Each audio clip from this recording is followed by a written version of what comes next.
Olá pessoal, tudo bem com vocês? Meu nome é Rafael e sejam muito bem-vindos ao canal Economia Descomplicada. Hoje vou trazer para vocês uma curiosidade econômica do país mais endividado do mundo. Já queria pedir para vocês se inscreverem no canal, dar uma curtida, pedir para vocês também ativar as notificações para quando houver um novo vídeo, o YouTube sinaliza para vocês. Então vamos ao vídeo. O contexto atual. No final de setembro de 2022, o Japão estava às voltas com uma cifra que provocaria calafrios em qualquer outro país do mundo e que continuará aumentando no futuro. A dívida pública japonesa atingiu 9,2 trilhões de dólares, cerca de 47,7 trilhões de reais. O valor corresponde a 266% do PIB do país, o percentual mais alto entre as principais economias do mundo. Comparativamente, a dívida dos Estados Unidos no mesmo período ficou em 31 trilhões de dólares, cerca de 160,9 trilhões de reais. Mas devido ao seu tamanho como maior potência global, este valor equivale a 98% do PIB americano, ou seja, a dívida pública japonesa é muito maior ao ser comparada com a dívida norte-americana. O motivo da enorme dívida japonesa é o fato de que o país vem ampliando os gastos internos há décadas para manter sua economia em funcionamento. Seus cidadãos e empresas desempenham papel fundamental no crescimento econômico, mas são extremamente reticentes na hora de consumir. Por isso, o Estado se vê frequentemente obrigado a gastar por eles. Uma das causas deste problema é a demografia do Japão. Sua população é muito longeva, o que aumenta os custos de assistência médica e previdência social do Estado, e também faz com que os aposentados tenham muita insegurança sobre o futuro e preferem seguir economizando.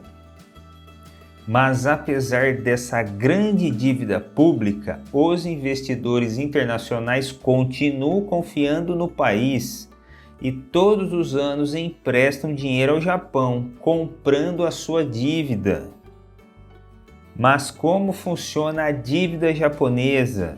A dívida pública começou a disparar no início da década de 1990, quando sua bolha financeira e imobiliária explodiu, com efeitos desastrosos. Em 1991, a dívida representava apenas 39% do PIB japonês. Mas a partir dali, a taxa de crescimento da economia começou a cair drasticamente, reduzindo a receita do Estado, enquanto as circunstâncias obrigavam o governo a aumentar seus gastos públicos. Na década de 2000, a dívida estatal já superava 100% do PIB. Em 2010, havia dobrado mais uma vez.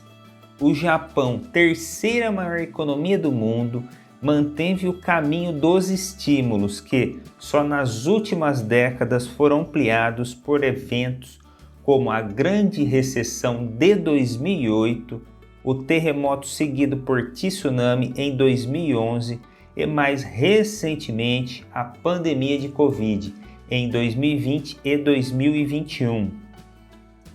E como financiar os gastos públicos? Para amortecer o impacto desses eventos e manter o orçamento anual de educação, da saúde e da defesa, o Japão, como quase todos os países do mundo, vende títulos que financiam seus gastos.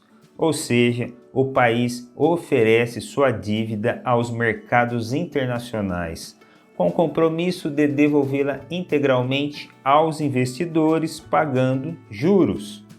Os investidores então emprestam seu dinheiro, principalmente os mais conservadores, já que esses títulos são considerados um local seguro para colocar o dinheiro. Além da rentabilidade oferecida, os títulos dos países desenvolvidos têm alta liquidez e podem ser facilmente utilizados como garantia para empréstimos, muito diferente de países subdesenvolvidos, mas com níveis de dívida equivalentes a cerca de 2,5 vezes o tamanho da sua economia, fica fácil imaginar que o governo japonês teria dificuldades para pagar esse montante gigantesco. Especialistas indicam que o motivo que levou o Japão a manter sua dívida sustentável ao longo do tempo sem cair em moratória é que o país conseguiu manter a rentabilidade dos títulos do governo em taxas muito baixas, pagando pouco aos investidores, com alto nível de confiança do mercado. Existem investidores que preferem a estabilidade sobre a rentabilidade e por isso optam por investir sua poupança acumulada no Japão. Os juros baixos. O Japão manteve taxas de juros extremamente baixas. O nível da dívida é muito alto, mas o governo paga relativamente poucos juros aos seus credores e pode manter a dívida alta indefinidamente. Outro motivo é o fato de que a maior parte da dívida do Japão não é definida em moeda estrangeira, mas sim em ienes, a moeda local do Japão.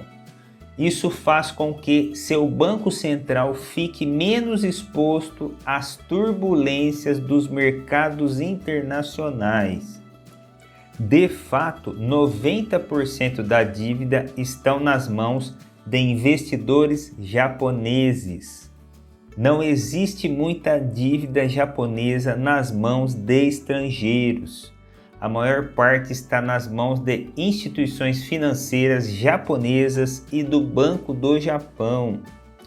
Com isso, é possível essencialmente monetizar o déficit do governo, ou seja, o governo japonês vende títulos, mas eles são comprados pelo seu próprio Banco Central.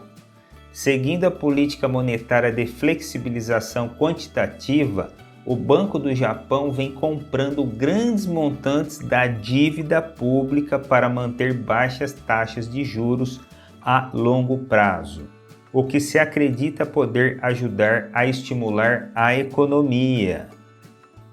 Consequentemente, o governo não precisa encontrar compradores no setor privado para toda a dívida emitida e os juros baixos pagos pela dívida retornam para o governo. Isso é essencialmente monetizar o déficit do governo, que normalmente causa alta inflação. Mas, surpreendentemente, isso não aconteceu no Japão. É por isso que, enquanto os juros não param de subir no restante do mundo, eles se mantêm baixos no Japão. É essa a diferença. Meu nome é Rafael, já vou me despedindo e até o próximo vídeo.